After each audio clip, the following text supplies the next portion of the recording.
सर्व ही देही, सर्वांच्या देहामध्ये आत्मा सर्वांमध्ये सारखेपणानं काय आहे, व्यापलेला आहे, व्याप्त आहे.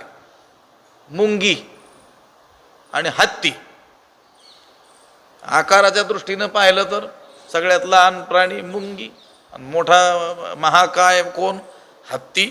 लक्षात आलं का? पण म्हणून मग मुंगीमध्ये जो आत्मा आहे तो लहान आत्मा आणि त्या हत्तीमध्ये जो आत्मा आहे तो मोठा आत्मा, असं मुळीच नाही. लक्षात आलं का?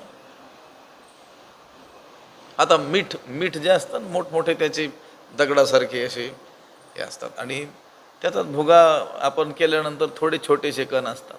आता तो मोठा त्याचा आकाराचा तो खडा जरी घेतला आणि छोटा कण जरी घेतला तरी खारटपणा हा दोघांमध्ये काय आहे, व्यापलेला आहे, सारखा आहे.